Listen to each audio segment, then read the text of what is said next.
खुलुमबाय जोंनि बर' हारिनि मानगोनां रायजो राजाफोर आं मुंस प्रकाश नार्जारि नोंथांमोना नायदों बिएम सोदोब चेनेल लोगोफोर गुरुदेव कालिचरण ब्रह्म नोंथांमोना मिथियो गुरुदेव कालिचरण ब्रह्मआ जोंनि बर' हारिनि सासे समाजारि खामानि मावग्रा सुबुंमोन हारिनि थाखाय माने गोबां खामानि मावलांबाय बिथाङा बिथांनि जिउ जारिमिननि सोमोन्दै माखासे सुबुंफोरा माखासे हिस्ट्रि जारिमिनखौ फरायनानै मोनथिनो मोनबाय बिथाङा माब्ला जोनोम जादोंमोन बिथाङा बबे जायगायाव जोनोम जादोंमोन आरो बिथाङा मा मावोमोन नङा होमबा मिथिनो मोनबाय आं दिनै गुरुदेव कालिचरण ब्रह्मनि गामियाव दङ काजिगाव आरो बेनि आश्रमाव दङ जाय बे बिथाङा न'आव थायोमोन बे जायगाखौ आश्रम बानायनानै जोंहा माने बेवहाय स्कुल एकाडेमिबो खालामनानै दोनदों फरायसालि बेवहाय आङो दंफैयो बेवहाय आङो बिनि न'खरनि सोद्रोमाजों दंफैयो बिसिनि न'खरनि सोद्रोमानि सोमोन्दै माखासे जों बाथ्रा सावरायगोन बे बिथिङाव जोङो कालिचरण ब्रह्मनि सोमोन्दै माखासे मावलांनाय आरो बिनि न'खरनि माखासे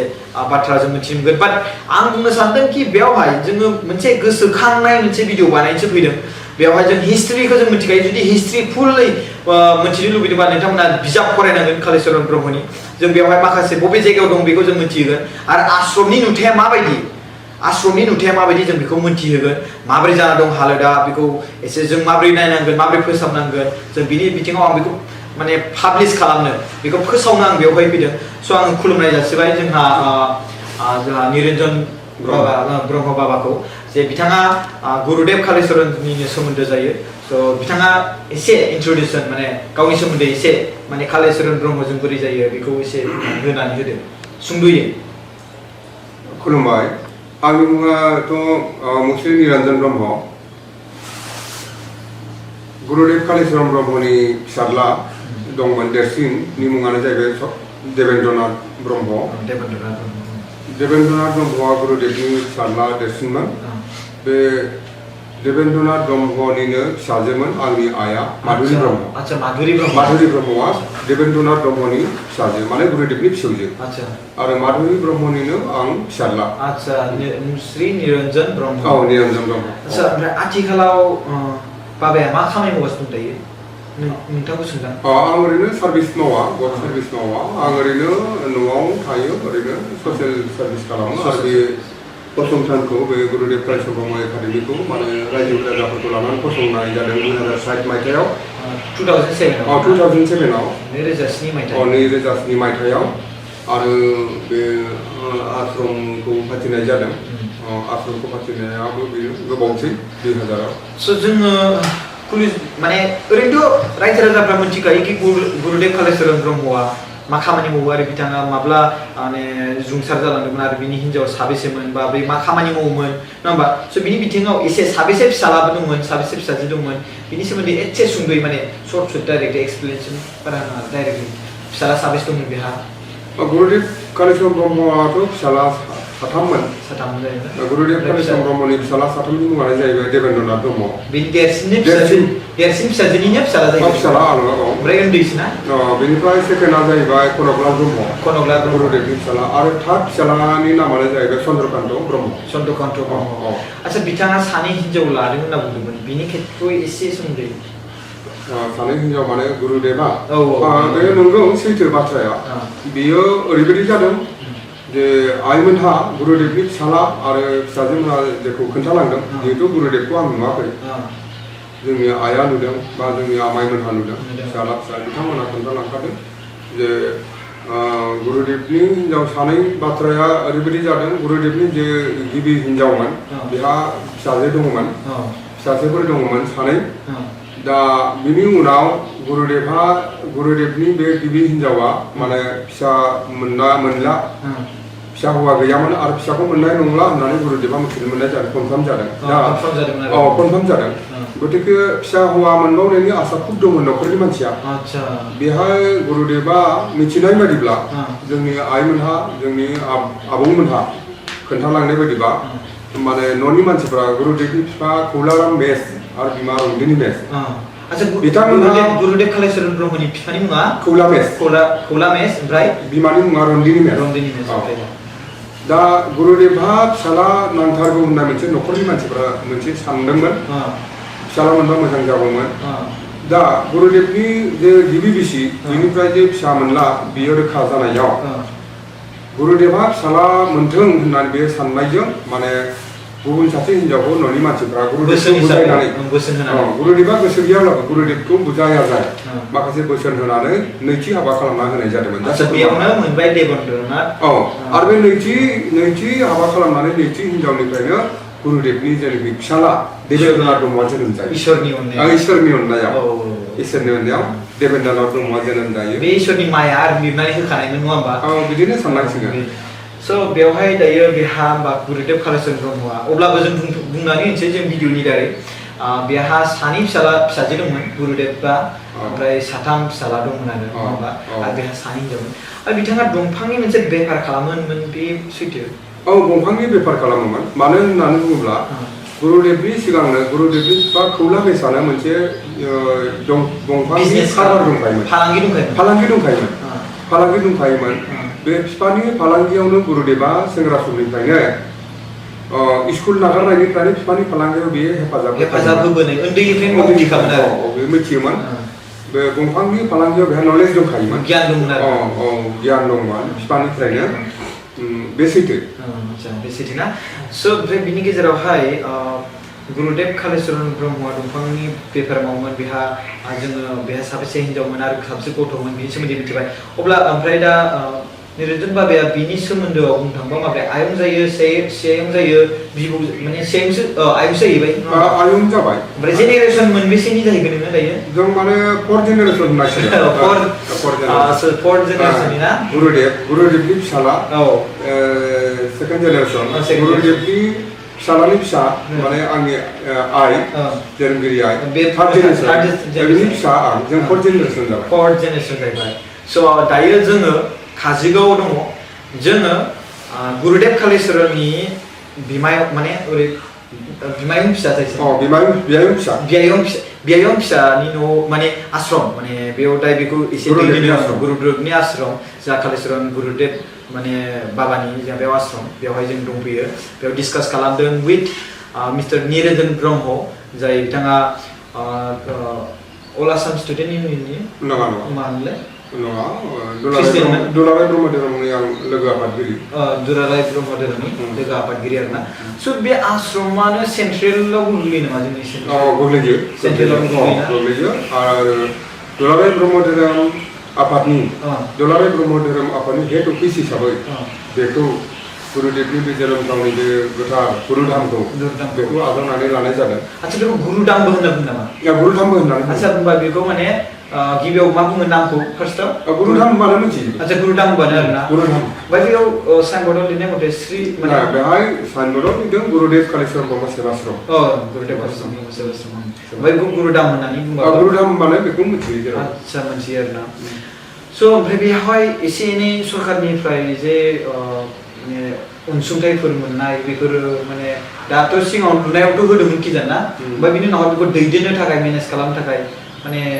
सरकारफोरनिफ्राय स्पन्सर बा आफादनिफ्राय स्पन्सर बेफोरबायदि जों सरकारनिफ्राय आश्रमखौ दैदेननो थाखाय एबा बे फरायसालिखौ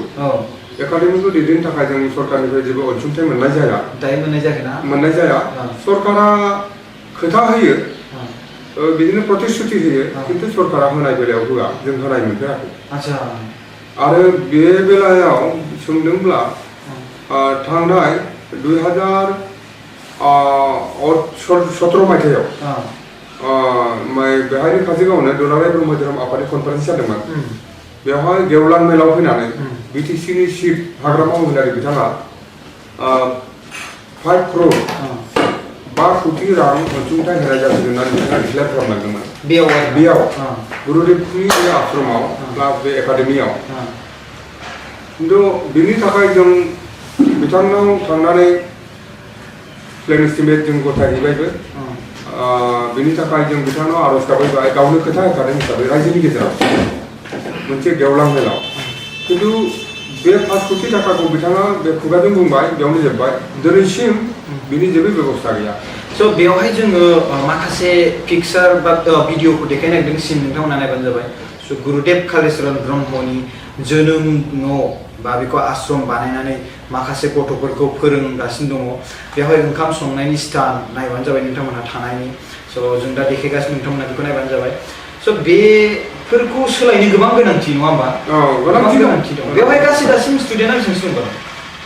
स्टुडेन्टआ ओरैनो जोंनि बेवहाय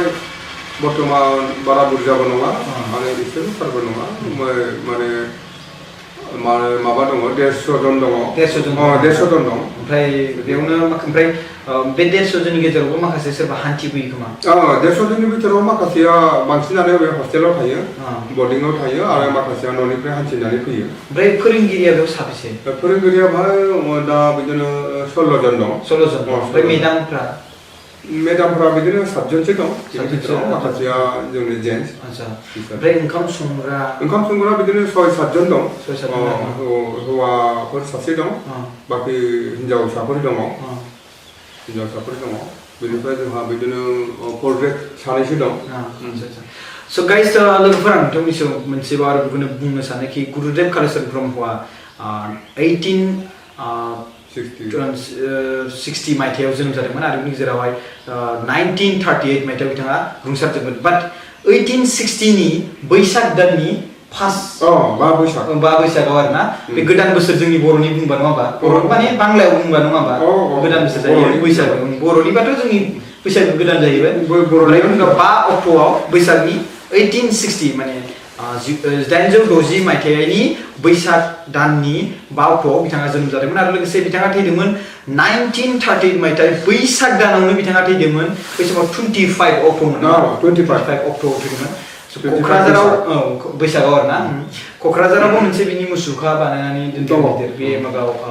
KDSA ना मानसिफ्रा बुंखौ बागानसालियाव ओमफ्राय बेनियावनो आं बेयावबो बेरायना फैगोमोन बेवहाय मन्दिर मोजाङै बानायना दोनदों स' बेवहाय यज्ञ होनो थाखाय बेवहाय मन्दिरफोरबो दंखायो खोमा दङ सानफ्रोमबो होनाय जायो आरो बे स्कुलनि जेनाखि फरायसाफोरा बेवहाय सोरांबानो बे स्कुल टाइम जानायनि सिगां स्टाडि जोबनानै दुगैखां लोबखां बाहाय गावसोरनो जग्य होयो ओमफ्राय बिनि थाखाय सासे पुर'हितबो दं आरो पुर'हित गैयालासे जोंनि स्टुडेन्टफ्रा गावबा गाव हारसिंनो होनो हायो आयौ माने गियान रोंखाजोब्बाय आচ্ছা बिसोर रोंखाजोबखाबाय गासिबो रोंखाजोब आरो मोनाबिलि जाबानो मोनाबिलि जाबाबो स्टाडिनि सिगां लेखा फरायनायनि सिगां बिथांमोना गावबा गाव जग्य होनानै लेखा फरायो आচ্ছা ओमफ्राय बे गुरुदामा बे गुरुदेव कालिचरण ब्रह्मनि सेवाश्रम बेनि प्रिन्सिपाल जाय एकाडेमि आरोना बेखौ माने आश्रमखौथ' आश्रम एक्सट्रा बुंबाय बाट बिनि एकाडेमिनि नामखौ बोरै होदों जेनेबा एकाडेमिनि नामा गुरुदेव कालिचरण ब्रह्म एकाडेमि आচ্ছা गुरुदेव कालिचरण ब्रह्म एकाडेमि आरोना ओमफ्राय बेनि प्रिन्सिपालनि मुङा मा प्रिन्सिपालनि मुङा बर्तमान दा जाय दं बिथांनि मुङा बिथां मुस्रि हर्षवर्धन ब्रह्म ब्रह्म आरोना स' बिथाङा बेनि प्रिन्सिपाल आচ্ছা स' दायो जेसेबांखिनि जोङो सावरायगोन एसेबांखिनि जोङो मोनथिलांबाय थानो हागोन आरोना जोङो माखासे सुबुंफोरा बिनि सोमोन्दै मोनथिजोबथानो लुबैदोंब्ला बिथांमोनखौ आं साजेस्ट खालामो बिथांमोना फरायबानो जाबाय बिजाब आरो जों बेवहाय सुंद'यै माखासे जों गोसोखांथि खालामनो थाखायसो जों बेवहाय भिडिअ खालामफैदों बे जाबाय गुरुदेव कालिचरण ब्रह्मनि बियायं फिसाला जाहैबाय ना बियायं फिसाला स' जों बेवहाय दङ दा बिराद गोनांथि बेवहाय माखासे सोलाय सोल' खालामनो जोंनि ब्रह्म धोरोम जाय माने फाउन्डेसन माने लाबोनायमोन जोंनि बर' हारिनि गेजेराव बे जाबाय गुरुदेव कालिचरण ब्रह्म बिथाङानो फोसावदोंमोन ब्रह्म धोरोमा माबायदिमोन माने माबायदि बर' हारिखौ सोलायना लाबोगोन ब्रह्म धोरोमा नङा होमबा स' बिथाङा माने गोबां माने बर' हारिनि माखासे सुबुंफोरखौ सोलायबोदों जुमाय लोंनायनि सायाव ना बेदर जानायनि सायाव नङा होमबा ना बेदर जानाय माने बिसेसकरि थारैनो ना बेदर जानाय होनब्लाथ' गोरोन्थि जागोन बर'फ्रा बै समाव बाथौ धोरोम सिबिनायनि नामाव जेनाखि आब्रुथि गैयै मोनसे समाज खुंदोंमोन आरोना अरायबो जौ संनानै जौ लोंनानै गोदोनानै थादोंमोन खामानि मावनाय आरो इसोरनो जौ बावनाय बाथौ सिबिनायनि नामाव इसोरनो जौ बावनाय इसोरनो बावखांनानै गाव लोंनानै बिस्रिंखल आनडिसिप्लिन जादोंमोन आरो मालाय जाथिया बेखौ नुनानै मुगैदोंमोन आरो अमा फिनाय अमाखौ फिनांगौ नाथाय अमाखौ माबोरै फिनांगौ रोङामोन न'आवनो खानानै लानाय अमाजोंनो लोगोसे अमा खानाय खाथियावनो ओंखाम जानाय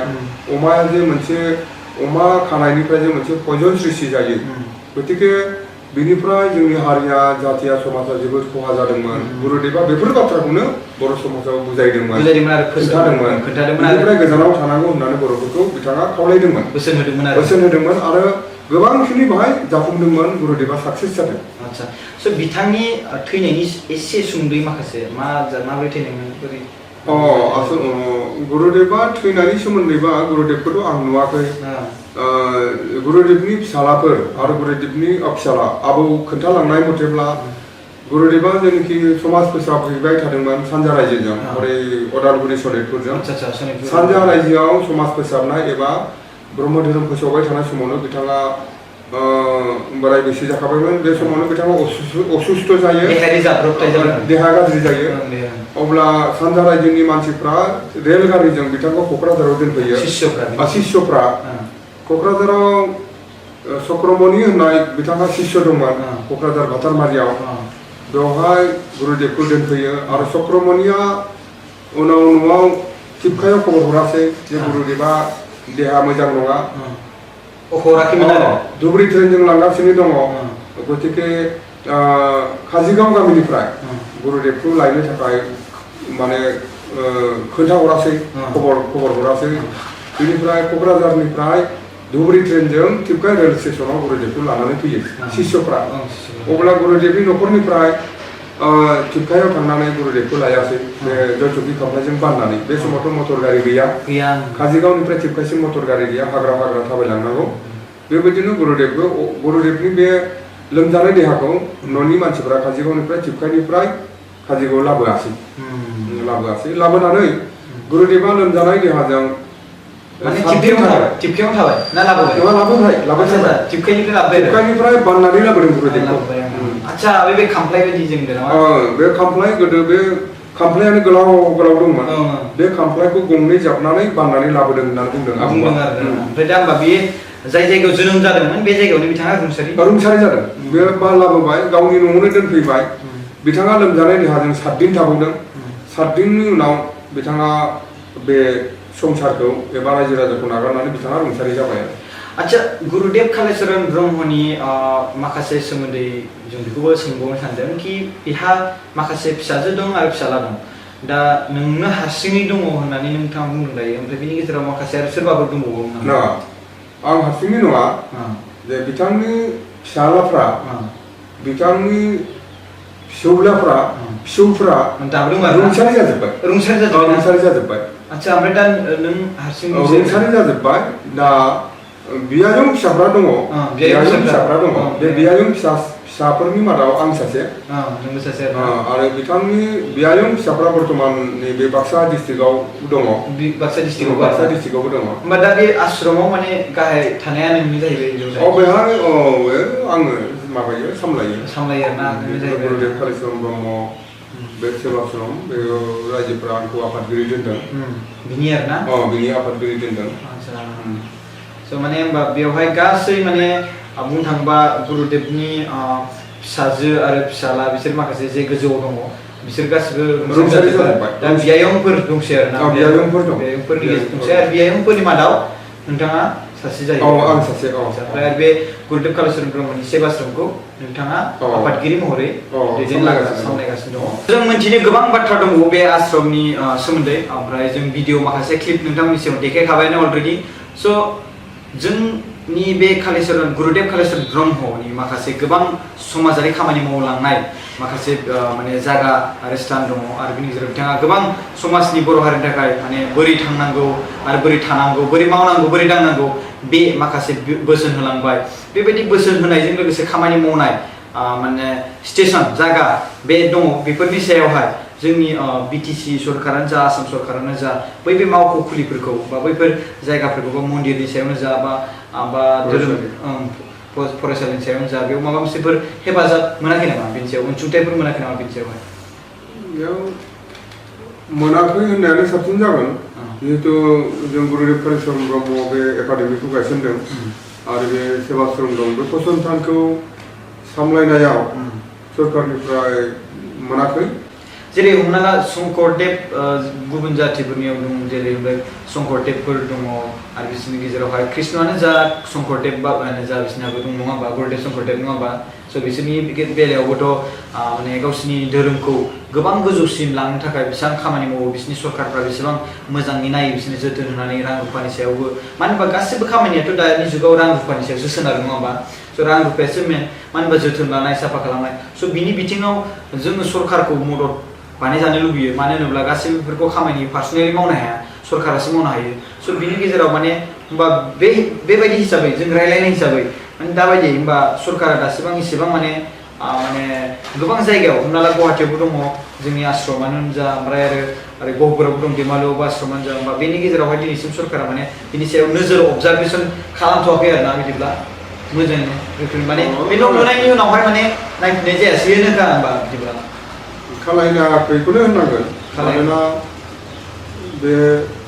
गुरुदेव कालिचरण ब्रह्मआ बर' हारिनि जारिमिनाव जोबोद गिदिर मोनसे कन्ट्रिबिउसन गुरुदेवनि बिहोमाखौ नागारनानै जिहेतु बर' हारिनि जारिमिन जाया बर'नि जाखांनाय गोदोनायनि बाथ्राखौनो रायलायनो हाया दा गुरुदेवा समाजाव गालांनाय गुरुदेवनि बिहोमाखौ नायनानै BTC सरकार बिसेसकरि आं आसाम सरकारखौथ' होनथ'ला BTC सरकारा जाबायदि गोनांथि होनांगौमोन बेवहाय जेबो गोनांथि होआखै आच्छा बेखौ थांनानै लाखिनो बोरै फोथांनानै लाखिनांगौ बेखौ जोथोन लानो थाखाय जेबो माने सरकारनिफ्राय जेबो अनसुंथाइ गैया बे बेलायाव बुंनांगोन बोसोरनै आगोल बेवहाय ब्रह्म धोरोमनि कनफारेन्स जादोंमोन सेन्ट्रेल कमिटिनि बेवहाय हाग्रामा महिलारिया गेवलां मेलाव फैनानै बिथाङा गुरुदेवनि बे फसंथानाव बे एकाडेमियाव आरो बे सेवाश्रम माने कमिटियाव बे फसंथानाव 5 कोटि 5 करोड़ बिथाङा होनाय जासिगोन होननानै बिथाङा होलांदोंमोन नाथाय दिनैसिम बेनि जेबो मोनाखै बेखौ दहाय बुंखांखाबाय बुंनायालाय बाबाया ओमफ्राय दायो बिनि खेथ्रआव माने दासिबांहाय माने जि न' बे बाजेट हरबाय बिनि गेजेराव माने बेयावहाय फरायसालिनि फोरोंगिरिफोरनो होनांगौ बा माने सरकारि बे जायाखै आरो माने नङा होमबा प्राइभेट पियरलि प्राइभेट गुबुनफोरनियाथ' माथो सरकारि सालायलायनाय बायदि सिस्टेमाव थाङो नङा होमबा नङा जोंनि गुरुदेव कालिचरण ब्रह्म एकाडेमिया बे पियरलि प्राइभेट स्कुल हिसाबैनो जों बेखौ गायसनखादों आरो बे प्राइभेटैनो थांगोन गुरुदेवनि नीति आदर्श गुरुदेवनि मावदिन्थि गुरुदेवनि फिलसफिखौ गोथां लाखिनायनि थांखियावनो बे स्कुलखौ गायसननाय जादों आरो बियो प्राइभेटैनो थांगोन आरो गुरुदेवनि माखासे मावदिन्थिफोरजोंखौ बिथा खालामनानै बेखौ स्कुलखौ माने सामलायलांनाय स्कुलनि खेथ्रखौथ' जों बारा बुंनो थांला बाट बिनि माखासे मावनाय दांनाय बा बिनि केरेक्टार बिनि आखल आखु बिनि माने मा होनोमोनलाय मुसुखा बानायनाय मोनसे पार्क सिस्टेमै थाया होमबा स' बे हिसाबै बे जाय आश्रम बानायदों बेनोथ' बिनि नङमोन नङा होमबा बेनोथ' बिनि नङमोन स' बेनि थाखाय BTC सरकारनाव बहुद माने जों आरज गाबबाय गोसोखां बिलाइ होबाय जेरै आसामाव गुवाहाटियाव श्रीमन्त शंकरदेव कलाक्षेत्र दङ थिग बेबायदिनो गुरुदेव कालिचरण ब्रह्म कालचारेल कमप्लेक्स जानांगौ गुरुदेव कालिचरण ब्रह्म कालचारेल कमप्लेक्सआ काजिगावआव गुरुदेवनि जोनोम थावनियाव जानांगौ होननानै जों गोबां एप्लिकेसन होबाय जों माने गोसोखां बिलाइ होबाय सरकारा खोथा होयो नाथाय दिनैसिम मावफुङा BTC सरकारा नै जोबफैलायबायसो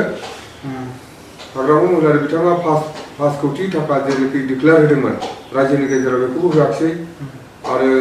फिसा फिसौबो जेबो गुबुन राहाबो बिथाङा आखायाव लानाय जेबो नुनो मोनाखै दिनै BTC सरकारा थाम सासे जोबलायलांबाय आच्छा गुरुदेव शंकरदेव जाय नङा होमबा गुरुदेव शंकरदेव जाय श्रीमन्त शंकरदेव होनना बुंदों जों बेखौ गुरुदेवबो होनना बुङो नालाय आंथ' बेखौ गुरुदेवसो होनो मानो होनबा गुरु फोरोंगिरि नालाय स' गुरुदेव स' बिथांनि माने गुबुन जाथिफोरनि सायाव जों नायोब्ला बिथांनि धोरोम फोसावनायनि सायाव बिसोरनि जाथिफोरा गावसोरनि धोरोमखौ फोथांना लाखिनो थाखाय गोबां नोजोर होयो नङा होमबा बिसोरनि सरकारनिजों लोगोसे गावसोरनि खामानि मावथिंनायजों लोगोसे स' बे खेथ्रआव जोंनि माने धोरोमनि बेलायाव जोङो गोबां दङ जोंना बर' हारिनि गेजेराव बर' ब्रह्म दङ ओमफ्राय बेनि गेजेराव बाथौ दङ आरो बेनि गेजेराव ख्रिस्टान दङ नङा होमबा स' बे बेलाखौ इसेबां बारा जों रायलायबाय थाला दा बाट जों बेखौ फोथांना लाखिनांगौ बे जोंनि दायित्व मानो होनब्ला जोंनि गुरुदेव कालिचरण ब्रह्मआ जोंनि हारिनि सासे समाजारि सुबुंमोन हारिखौ माबोरै फोथांना लाखिनांगौ माखासे गोबां बोसोन होलांदोंमोन माखासे दिथा होलांदोंमोन मोनसे माने लामा दिन्थिलांदोंमोन बै लामाखौ दिन्थिलांनो थाखाय बा बै लामा दिन्थिलांनायखौ जोङो फोथांना लाखिनो थाखाय बेखौ फोथांना लाखिनायाव सरकारा जोंनो बेखौ सापर्ट होनांगौ मदद होनांगौ बे बिसोरनि एसे दायित्व नङा होमबा मानो होनबा बेफोर खामानि गेदेरा सरकारनि आरो मोनसे बाथ्रा खोनानो मोनदों कि माने बेखौ सोंथियावबो सोङो कि जोंनि गुरुदेव कालिचरण ब्रह्मखौ मेस गान्धीबो बुङो स' बे मेस गान्धीखौ बोरै मोननायमोन बेखौ सुंद'यै बुंनो हागोन नामा गुरुदेव कालिचरण ब्रह्मआ जाय मेस गान्धी टाइटेल माने नाम मोन्दोंमोन मुं मोन्दोंमोन बेखौ सोंथिया फैयो बेखौ बिनि हिसाबै एसे सुंद'यै मेस गान्धीया जाहैबाय महात्मा गान्धीया 1919 मायथाइयाव 1919 बे मायथाइयाव भारतनि उदांस्रि सोमावसारनाय सममोन अब्ला बे मायथाइयाव महात्मा गान्धीया गुवाहाटी फानलु फैनानै गुवाहाटीनिफ्राय रुपसी एयारपर्टआव फैदोंमोन रुपसीनि उरां गाथोनाव अब्ला बेखौ मिथिनानै गुरुदेव कालिचरण ब्रह्मआ बर'नि दानाय लुनाय गाननाय जोमनाय बेखौ दिन्थिफुंनो थाखाय रुपसीनि एयारपर्टआव महात्मा गान्धीनो दिन्थिफुंनो थाखाय बिथाङा थियारि खालामनानै दंमोन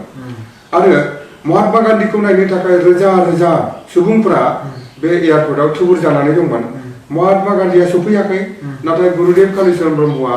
बे बर'नि दानाय लुनाय बिदिनो गोबां बर' सिख्ला सेंग्रा सिख्लाफोरखौ लानानै बेवहाय दङमोन आरो बे बर'नि दानाय लुनायनि बे हेन्दलुमा रेडि दंना गैया बेखौ नायदिंदोंमोन गुरुदेव कालिचरण नायबाय थानाय समावनो रोजा रोजा हारसा मानसिफोरा गुरुदेवखौनो महात्मा गान्धी साननानै महात्मा गान्धीखौ जय होननानै जय ध्वनि होदोंमोन अब्ला गुरुदेवा बुंदोंमोन जे आंथ' महात्मा गान्धी नङा आं कालिचरण मेससो होननानै दा गुरुदेवजों महात्मा गान्धीजों नुनायाव महरा एखे बिदिनो होनो जे दा जों महात्मा गान्धीनि महरखौ फटकआव नुब्ला गुरुदेवनि खोमा गिदिर गिदिर आरो खर' लान्था गोलाव गोजौ आखाइ गोलाव गुरुदेवाबो बिदिनोमोन बै रोजा रोजा मानसिफ्रा गुरुदेवखौनो महात्मा गान्धी साना जय ध्वनि होफ्लांदोंमोन दा अब्ला गुरुदेवा बुंदोंमोन जे आं कालिचरण मेस आंथ' महात्मा गान्धी नङा अब्ला रोजा रोजा मानसिफोर नंगौ नामा होननानै मेस गान्धी की जय होननानै बिथांमोना जय ध्वनि होदोंमोन आच्छा मीन्स दायो माने गुरुदेव कालिचरण ब्रह्मनि टाइटेल माने मुङा मेस गान्धी जानायनि स्ट'रिया बेबायदि रुपसीनि एयारपर्टआव महात्मा गान्धी साननानै गुरुदेवखौ मेस गान्धीखौ जय होननानै उनाव जय होदों महात्मा गान्धी साननानै बिथांखौ महात्मा गान्धीखौ जय होदोंमोन नाथाय गुरुदेवा बुंबाय जे आं महात्मा गान्धी नङा आं कालिचरण मेससो अब्ला नंगौ नामा होननानै मेस गान्धीखौ जय होननानै जय ध्वनि होदोंमन स' बै दिननिफ्रायनो गुरुदेव कालिचरण ब्रह्मनि गुबुन मोनसे मुङा जाबाय मेस गान्धी मेस गान्धी होननानै मिथिजानाय जादों बेबादिनो हारिनि खामानि मावनाय बा बेनि गेजेरावहाय धोरोम फोसावनाय धोरोमखौ जौगाहोनायनि खेथ्रआव जोंहा बाथौ धोरोमानो हमना ला ब्रह्म धोरोमानो हमना ला खृष्टान धोरोमानो हमना ला जोंनि बर' हारिनि गिबि धोरोमा जाबाय बाथौमोन नङा होमबा बेनि गेजेरजों ब्रह्म धोरोम जालांदों आरो माखासे खृष्टानफोर हाबलांदों बे खेथ्रआव आं सोंनो सानदों कि बे रुंसारि जायगा आरो जोनोम जायगा गुरुदेव कालिचरण ब्रह्मनि बे आश्रमाव बेनो न'मोन नालाय बिथांनि नङा होमबा बिथांनि बेनो न'मोन ओमफ्राय दा बे मोनसे आश्रम जाबाय स' बेवहाय दिनैसिम माने जोंहा माने मिस्टार माने शिब हाग्रामा महिलारिया फैफेरगोन ना फैफेराखै बिनि बारै सुंद'यै फैगोन ना फैगाखै बिथाङाथ' फैबाय बिथाङा फैबाय बेहाय हरबो थाफैबाय आच्छा ओमफ्राय बिनि गेजेराव प्रमद बर' सारमोन ओमफ्राय लरेट सारमोन दुलाराय बर' फरायसा आफादनि मानगोनां आफादगिरि प्रमद बर' बिथाङाबो बेहाय फैबाय बिथाङा गुरुदेवखौ बहुत रेसपेक्ट खालामफैदों आरो बिथाङाथ' गावनि स्पिचआवबो गुरुदेवखौ सन्मान होनानै बिथाङा रायखाङो गुरुदेवनि कन्ट्रिबिउसनखौ बिथाङा जोबोरैनो सन्मान होयो आं नुनो मोनदों आरो लरेन्स इस्लारि बिथाङाबो बेहाय फैबाय बिथाङाबो सन्मान होयो आरो इउपिपिएल पार्टिनिफ्राय गोरा सार इउजि ब्रह्म साराबो बेहाय गाव एमपि समाव बेहाय अनसुंथाइबो हरबाय इउजि ब्रह्म साराथ' गुरुदेवनि सोमोन्दै जोबोद मोजां बिश्लेषण खालामो बेखेवनानै होयो ओमफ्राय बिनि गेजेरावहाय बे प्रमद बर' सारमोन लरेन्स माने इस्लारिमोन सारमोनहा बेयाव फैनानै अनसुंथाइफोर होलांदोंमोन नामा जेनेबा हमना ला साप'ज बिथांमोना हारिनि खामानि मावनोनो ओंखारलाङो ना बिनि गेजेरावहाय माने जों माखासे कालेक्सन खालामो रायजो राजानिफ्राय बिनि गेजेरावहाय जाय हारिनि थाखाय मावनो थाखाय बेखौ कालेक्सन खालामो नङा होमबा बिनि बिथिङाव माखासे बासिनायफोर पुन्जिफोर थानानै बेफोरखौ माने अनसुंथाइफोर होदों नामा बेखौसो आं सोंदों आरो ना माने होदों नामा बिथांमोनहा बे गुरुदेव कालिचरण ब्रह्मनि बे फसंथाननि गाहाम हामलायो बिथांमोनहा फैनानै गाहाम जानायखौ बिथाङा हास्थायो थेवबो राङारि बेबायदि मदद होनाय जायाखै हयथ' बिथांमोननाव बेबायदि राङारि मदद होनायनि माबा फुजि गोहो गैयाबो बिथांमोनहा जिहेतु जातीय संगठन जोंनि माहारियारि आफादखौ सामलायगासिनो दङ आरो गुरुदेबनि बे फसंथानफोरखौ जाजानो बिथांमोनहा गाहाम जाजानो लुबैयो ओमफ्राय बिनि उनावहाय माने जोंनि माने BTC नि सिट बियो बे न' बानायनायखौल'सो बाजेटखौ होदों बिनि उनावहाय फोरोंगिरिनो माने जाय मानसिफ्रा गथ'फोरखौ फोरोङो आश्रमाव बिथांमोननो माने जानाय लोंनायनि सायावहाय सेलारि होनायनि सायाव एसे एनै माने जेबो फोरोंगिरिफोरनि सायाव जेबो एसेबो दिनैसिम जेबो हराखैना स्कुल सामलायनो थाखाय जों सरकारनिफ्राय जेबो मोनफेराखै अके जों दायो आं बेखौ बुंखायो अलरेडि सिगाङावनो बुंखादों कि जों दायो काजिगावआव दङ गुरुदेव कालिचरण ब्रह्म जाय बिथाङा समाजारि खामानिबो मावदोंमोन लोगोसे बिथाङा धोरोमबो फोसावदोंमोन स' आरो बेयावनो रुंसारि जादोंमोन आरो बेनो जाबाय बिथांनि जाय जायगायाव जों रेकर्डिं खालामदों बे जायगायावनो माने बिथांनि जोनोम जादों आरो बे जायगायावनो बिथांनि रुंसारि जादों बिथाङा 1860 आव 1860 मायथाइनि बैसाग दाननि 5 अक्ट'आव जोनोम जादोंमोन आरो 1938 मायथाइनि बैसाग दाननि 25 अक्ट'आव थैदोंमोन आरो रुंसारि जादोंमोन आरोना स' बे खेत्रआव बिथाङा धोरोम फोसावदोंमोन गोबांनो आरो बिनि गेजेराव लोगोसे समाजारिबो गोबां हाबा खामानि मावदों स' बेवहाय धोरोमनिख्रुइ बांसिन बिथाङा समाजारि हाबा मावनायाव गोबां माने गोहो बा माने गोसो होदोंमोन आरो बाहायसिदोंमोन बे खेत्रआव नोंथाङा मा बुंनो सानदों आं बुंनो सानदों आंनि नोजोराव गुरुदेबा ब्रह्म धोरोम फोसावनायाव जेसेबां गोसो होदोंमोन बेनिख्रुइ रासिन गोसो होदों बर'नि समाजखौ फोसाबनायावसो बेनिखायनो आं बेखौ मोनथिनो मोनदों आरो मानोना थोंजोङै बुंनो सानोबा बर'नि समाजखौ फोसाबनायासो गुरुदेबनि गाहाय थांखिमोन ब्रह्म धोरोमखौ फोसावनाया गुरुदेबनि गाहाय थांखि नङामोन बर'नि समाजखौ फोथांना लाखिनो बर'नि गुबुंले जानाय बर'नि थैनो नागिरनाय बर' समाजखौ फोथांफिननो बोखांफिननो थाखायसो राहा अस्त्र हिसाबै हयथ' ब्रह्म धोरोमखौ बै समाव लानो गोनां जादोंमोन गुरुदेबा नङामोनब्ला गुरुदेबा समाज फोसाबनायाव जेसेबां हाबाफारि मावदों ब्रिटिश सरकारनि सेराव गुरुदेबा जेसेबां मेम'रेन्डाम होदों बिथाङा जेसेबां आर'ज गाबदों जोंनि बर' हारिनि मेस टाइटेल सोलायनानै ब्रह्म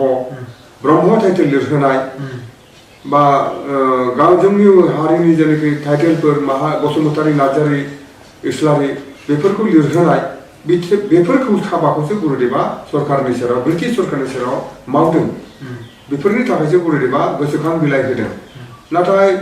ब्रिटिश सरकार एबा कुनु सरकारनि सेराव गुरुदेबा ब्रह्म धोरोमनि बाथ्रा बुङाखै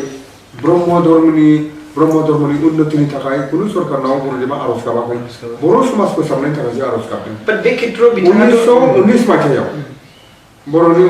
19 मायथाइयाव महात्मा गान्धीया जेब्लानाखि आसामाव फैदोंमोन अब्ला बिथाङा जोंनि माने बे रुपसियाव फैदोंमोन रुपसि एयारपर्टआव फैदोंमोन अब्ला गुरुदेव कालिचरण ब्रह्मआ रुपसि एयारपर्टआव महात्मा गान्धीनि सिगाङाव बर'नि दानाय लुनाय गाननाय जोमनाय जे हारिमु बे हारिमुखौ महात्मा गान्धीनि सेराव रुपसि एयारपर्टआव दिन्थिफुंदोंमोन गुरुदेबाथ' ब्रह्म धर्मखौ दिन्थिफुङाखै गुरुदेबा ब्रह्म धर्मनि धोरोम सिबिनाया ओरैबायदि होननानै मालाबाबो कुनु भारतनि एबा आसामनि एबा ब्रिटिशनि कुनु सरकारनि सेराव ब्रह्म धर्मखौ खेंफोरनाय एबा ब्रह्म धर्मनि थाखाय माबा मोनसे बियाखै गुरुदेबा बिदों बर' समाजखौ फोसाबनायाव माबायदि हाबाफारि लानांगौ मा खामानि मावोब्ला बर'नि समाजा साबखांगोन बेनि थाखायसो आर'ज गाबदोंमोन गुरुदेबा दा बेफोरखौ नोजोर होयोब्ला गुरुदेबनि थांखिया बर' हारिखौ रैखा खालामनायसोमोन आरोना ओमफ्राय बे बिथिङाव बेफोर मावलांनाय गुरुदेव कालिचरण मावलांनाय माखासे बिथिङाव माखासे बेफोरखौ फोथांनानै लाखिनो थाखाय बिनि सायाव जों दायो गोबां गोनांथि गावजों गाव बुजिलायनाय नङा होमबा गावजों गाव बुजिलायनायनि सायाव आन्डारस्टेन्डिं खालामलायनाय आरो जों बैफोर नेरसोनखौ लाखिनो थाखाय जोंनो गोबां सरकारनिबो गोनांथि बेखौ आंनि पार्सनेलि हिसाबै आं बेखौ सानो आरो स' दिनै जों गोबां बाथ्रा सावरायबाय जोङो निरन्जन बाबाजों गोबां मोगा-मोगि खालामबाय आरो बिनि गेजेरावहाय जों जोबथायाव माखासे आं बेखौ मोनथिनो लुबैदों दुब्लि टाउनावहाय मोनसे जों खोनानाय मथे गुरुदेव कालिचरण ब्रह्मआ मोनसे बर' हारिनि मोनसे बर्डिं थाग्रा खुलि बानायदोंमोन बे थाग्रा खुलिया माबायदि हालोदाव दं दासान्दि धुबुरीयाव गुरुदेबा 1912 मायथाइयाव ब्रह्म बर्डिं मुङै मोनसे बर्डिं न' लुनानै दोनदोंमोन बर'फोरनि आरोना बर'फ्रा धुबुरीयाव लेखा फरायनो थाङोमोन बर' हारिनि मानसिफ्रा धुबुरीयाव हस्पिटालाव बेमार आजार जाब्ला लाङोमोन बेवहाय हारसा जाथिया बर'फोरखौ मुगैनानै सै खालामोमोन बेनिखायनो बर'फ्रा धुबुरीयाव लेखा फरायनाय सेंग्रा सिख्लाफ्रा आरो हस्पिटालाव थांनाय बर'नि बेमारिफ्रा मानसिफ्रा थानो थाखाय आश्रय लानो थाखाय धुबुरी टाउनाव गुरुदेवा गावनि जे हा बायनानै मोनसे हस्टेल बर'फोर थानो थाखाय मोनसे न' लुदोंमोन जायखौ ब्रह्म बर्डिं होननानै बुङो बे ब्रह्म बर्डिंआ थांनाय 2012 मायथाइनि बर' बांगालनि जेनाखि दावराव बे दावरावआव धुबुरी सहरनि बांगालफ्रा बे न'खौ सावनानै सेवहांगार खालामनानै दं बे न'आ धुबुरी ब्रह्म बर्डिंआ दा लाइ लथर जेबो गैया बेवहाय बे न' बांखौ गुरुदेवा लुलांनाय बे सम्पतिखौ बे प्रपार्टिखौ सावनानै सेवहांगार जाबाय अबश्य बेवहाय BTC सरकार हाग्रामा महिलारि बिथाङा गोदानै धुबुरी ब्रह्म बर्डिंखौ फिन गायसनफिननो न' बां लुना होनो थाखाय होननानै बिथाङा बाथ्रा होदोंमोन आरो थांनाय ETC इलेक्शननि बे इलेक्शन इस्ताहारावबो बिथाङा लिरदोंमोन नाथाय दिनैसिम जेबो मावनाय जायाखै आच्छा माने बिथाङा बेनि सोमोन्दै मोनथिखायो आरो बेनि गेजेराव बिथाङा बानायफिननोबो बेखौ माने रिविल माने बेखौ बानायनो नागिरफिनदोंमोन आरोना बाट बेवहाय खोथा होदोंमन बाट दासिमबो जाथ'वाखै आरो जायाखै सो आसा BTC सरकाराथ' नै BTC नि टार्मफ्रानो जोबबायसो किन्तु जेबोथ' बेबस्था लायाखै आसा खालामो जोंहा BTC नि चिफ जोंहा हाग्रामा महिलारि सारा बेनि सायाव थाबैनो माने माखासे खामानिखौ मावलांगोन आं दिनैनि बे मोगा-मोगिखौ जों फोजोबनो सानबाय ओमफ्राय आं बेवहाय नोंथांनिफ्राय आं बेखौनो एसे मोनथिबावनो लुबैदों नोंथाङा जुदि माबा मोनसे गावनि गोसोनिफ्राय थालांनाय माखासे बुंनो गोनां दंबा आं जायफोरखौ सोंनाय जायाखै एक्चुअली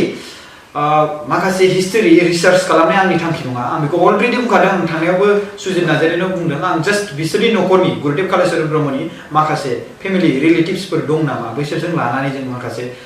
एनालाइज खालामनाय माखासे जों नोंथांमोननि सायाव नुजाथि होनाय बेनि आंनि थांखि दा नोंथांमोननि गोसोआव मोनसे जाखांफैलायबाय नोंथांमोना मोनथियो बाट माखासे बिसोर न'खरनि मानसिनि महर मोखांखौ नुनो मोनाखै दा बेखौ दिनै आं नायनो फैनाय हिसाबै नोंथांमोननो देखायनानै होनाय जाबाय आरो स' बेवहाय जोबथानायाव नोंथाङा माबा मोनसे खोथा रायजो राजाफोरनि सिगाङाव बा सरकारनि सिगाङावहाय बुंनो खोथा दं नामा बेखौ आं नोंथांनि सिगाङाव 2 मिनिटखौ आं नोंथांनो जासिनाय जाबाय आंनि माने जोबथा बाथ्रा बुंनांगौआ बेल'नो आङो सरकारखौ खावलायनो लुबैदों थारैनो BTC सरकारखौ जिहेतु गुरुदेवा बर' समाजखौ गोदो लांनो नागिरनाय बर' समाजखौ गुरुदेवा रैखा खालामबाय बोखांनानै दिनैनि जेनाखि बर' समाजनि अबस्था बे अबस्थाया गुरुदेवनि थाखाय बिनि गुदियाव गुरुदेवा दं होननांगोन दा ओंखायनो गुरुदेवनि नामाव एबा गुरुदेवनि फसंथानफोरनि नामाव BTC सरकारा अनसुंथाइ होनायनि फोसावनायनि राजनितिल' खालायालासेनो जाहाथे गुरुदेवनि बे फसंथानफ्राव गोसो मोदोम होनानै जाहाथे हेफाजाब होनानै बे फसंथानफोरखौ जाहाथे रैखा खालामो जाहाथे डेभेलप खालामो आरो बे डेभेलपनि नामाव जाहाथे राजनिति खालामा आं बेखौ खावलायो BTC सरकारखौ मानोना गुबुनाव राजनिति खालायब्लाबो अन्तत बर'नि मानगोनां दैदेनगिरि बिथांमोनहा गुरुदेव कालिचरण ब्रह्म आरो बड'फा उपेन्द्रनाथ ब्रह्म बे सानै महान व्यक्तिनि नामाव अनसुंथाइ होनायनि नामाव राजनिति खालामनायनि अधिकार गैया होननानै आं सानो अधिकार गैया मानोना बर' हारिखौ बे सानै महान व्यक्तियानो दानानै गालांदों माने माखासे गुन गियान बोरै थांना थानांगौ बेफोरखौ बोसोन होलांदों आरो नोंथांनि बुंनाय रावै आरोना स' दा बिदि पलिटिकेलनि माने जाय बिथांमोना मोनो रांखावरि हारिखौ फोसाबनो बा हारिखौ दाफुंलांनो जौगाहोलांनो थाखाय बिनि गेजेरावहाय नोंथाङा बुंबाय दा माबोरै खालामनांगौ जों सावरायबाय बेनि गेजेरावहाय नङा होमबा गोबां बाथ्रा दंबावो जोंहा आरो गुबुन धोरोमबो दङ बिनि बेलायाव आं बेखौ बुंनो सानो आं मोनसे बाथ्रा खावलायो आङो BTC सरकारखौ आं खावलायनो सानो खर' गंग्लायनानै बिथांमोनहा जाहाथे दाबो मोजां सिन्था खालामनानै गुरुदेवनि फसंथानफ्राव जाहाथे माने मोजां नोजोरजों अननायनि नोजोरजों नायनानै जाहाथे डेभेलप खालामो हाबाफारि लायो आं बेखौ दासिमबो जोबथा आं खावलायो खर' गंग्लायनानै ओमफ्राय बिनि गेजेराव रायजो राजाफोरखौ माबा मोनसेफोर रायजो राजाफोरनिफ्राय बुंनो रायजो राजाफोरखौ माबा मोनसे बुंनो बा रायजो राजाफोरनिफ्राय माबा मोनसे एसपेक्ट लुबैनाय जे ओरैबायदि खालाम बा ओरैबायदि बुंनाय रायजो राजानि सायाव बुंनांगौ आंहा जेबो गैया रायजो राजा जिहेतु मोजां जाजानो लुबैखायो रायजो राजाया सहाय सम्पदखौ बिब्ला रायजो राजा होखायो नाथाय रायजो राजानि सहाय सम्पद लानानै बेबायदि फसंथानखौ डेभेलपमेन्ट खालामनाया थोजासे जाया रायजो राजाया जेब्लाबो दं रायजो राजाया गुरुदेवनि आरो बेबायदि समाजारि हाबानि मोजांखौ जेब्लाबो हामलायखायो बाहाय सरकारा गोसो होनांगौ बे जाबाय दायित्व सरकारनि आरो बे हारि माहारिखौ माने फसंनानै बा फोथांना लाखिनांगौआनो सरकारनि बेवहाय मोनसे जोंनि बर'नि सरकार थाखानानै आरो मानो जों लुबैया जानो नङा होमबा जों बिथांमोननो भट होनानै बिथांमोनखौ सरकार खालामदों गथिखे बिथांमोनहाबो जों साफा साफा मानसिखौ बिथांमोनहा नायनो हायाब्लाबो बेबायदि गिदिर गौथुम जायनाखि समाजनि गोबां बिहोमा थानाय फसंथानफ्राव आरो बे बाथ्राखौ बुंनो सानदों बै समावहाय जोंहा कालिचरण ब्रह्मआ गुरुदेव कालिचरण ब्रह्मआ जुदि रुपसि एयारपर्टआव जुदि थांलायनानै बिथाङा जुदि गाव जोंनि बर' हारिनि माने गाननाय जोमनाय ड्रेसखौ लानानै दिन्थिहैदोंबा आरो हारिमुखौ दिन्थिहैदोंब्ला बे बेसेबां गेदेर बै समनि बाथ्रायाव सानना नायोब्ला बै समावहायथ' उपेन्द्रनाथ ब्रह्म सारमोनाबो जोनोम जाथ'वाखैमोन खोमा दां गैयामोन खोमा ना गैयामोन आरो हाग्रामा महिला साराबो गैया बै बे दिन्थिनायनि थाखायसो जों दिनै बेसेबां एसे एनै जिखिनि मुंदांखा जाबोगासिनो दं नङा होमबा जुदि बै समावहाय सरकारजों जुदि टाच जायामोनब्ला दिन्थिफुंनो नाजायामोनब्ला रावबो मावामोनब्ला खामानिखौ बा जोंखौ सिनायगौमोन जानो बे बङालिफोर बायदि जाना थागोन नङा होमबा दिनै बर' हारिया बेसेबां जौगाबाय 1929 सनाव 1929आव शिलंआव साइमन कमिसनाव गुरुदेवा जेब्लानाखि लोगोफोर लानानै ब्रिटिश साइमन कमिसनाव जेब्ला मेम'रेन्डाम होदोंमोन बे मेम'रेन्डामाव गुरुदेवा ब्रह्म धोरोमनि बाथ्रा बुङाखै गुरुदेवनि थांखिया ब्रह्म धोरोम फोसावनाय नङामोन समाज फोसाबनाय बर' हारिया माबायदिब्ला रैखा जागोन बर' हारिखौ फोथांना लाखिनो थाखाय बर'नि राव हारिमु थुनलाइ थामोन्थाखौ लाखिनायाव मा खालामनांगौ बेफोर बाथ्राखौसो मेम'रेन्डामाव गुरुदेवा लिरदोंमोन आरो उननि साइमन कमिसनाव बेखौसो होदोंमोन आच्छा जों दिनै मोनथिनो मोनबाय गुरुदेव कालिचरण ब्रह्मनि थांखिया समाज फोसाबनाय बा समाजारि खामानि मावनाय बर' हारिखौ बोरै जौगाहोनो हागोन बर' हारिनि आखल आखुआ गाज्रि आखल आखुखौ गारनानै मोजां आखल आखु दानायाव बोरै गियान सोनो हागोन बिसोरनि गियानाव स' बे थांखिमोन आरो बिनि मेन थांखिया बे नङामोन कि धोरोम फोसावनाय नङा होमबा स' गोबां गोजोननाय मोनबाय आं नोंथांजों रायज्लायनायनि थाखाय गुरु आं बाबा होननोसै स' आं दिनै बे एसेयावनो दोनथ'नाय जासिगोन दिनैनि बे मोगा-मोगिखौ स' नोंथांमोना जुदि गोबां बाथ्रा आरो मोनथिनो लुबैदोंबा नोंथांमोना बिजाब फरायबानो जाबाय बिनि सायाव रोखा रोखायै थख'-थख'यै लिरनाय दंबावो आंनि थांखिया आं बुंनोसै जोबथायाव आंनि थांखिया बेवहाय रिसार्च खालामनाय नङा आंनि थांखिया जाबाय जोंनि जारिमिन थानाय माखासे सुबुंफोरजों लोगो हमनानै बिसोरनि न'खराव मानसि दंना गैया बेजों जों लोगो हमनानै मोगा-मोगि खालामनाय आरो बेनि गेजेराव जि एसे जारिमिन बेरखाङो बे जारिमिनखौनो लानानै जोङो सावरायनायनि मोनसे जोंना बेनो आरो स' खेबसे बुंलाय बर' हारिनि गासिबो रायजो राजाफोरा नोंसोरखौ नाहरदों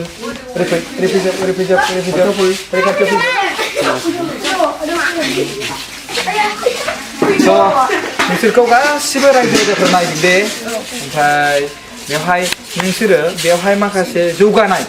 साफा थानाय मोजां आरोबाव माखासे जानाय लोंनायनि सायावहाय आरो माखासे स्कुलखौ मोजाङै साफा आरो मोजां मोजां न' लुनायनि सायाव बेखौ लुबैगोन ना लुबैया लुबैयोना ओमफ्राय जों सरकारनिफ्राय मोनसे आर'ज गाबज्रिनि ना आं बुंखाबानो जाबाय जों सरकारखौ मोनसे आर'ज गाबज्रियो जोंनि मानाव गेदेरमा रुंसारि जालांनाय गुरुदेव कालिचरण ब्रह्मनि थाग्रा खुलि जायखौ बर' हारिया फोथांनानै आश्रम महरै जोथोनै दोनदों बेवहाय जों दङ जों बर' फिसाफोरखौ थानायाव मदद हो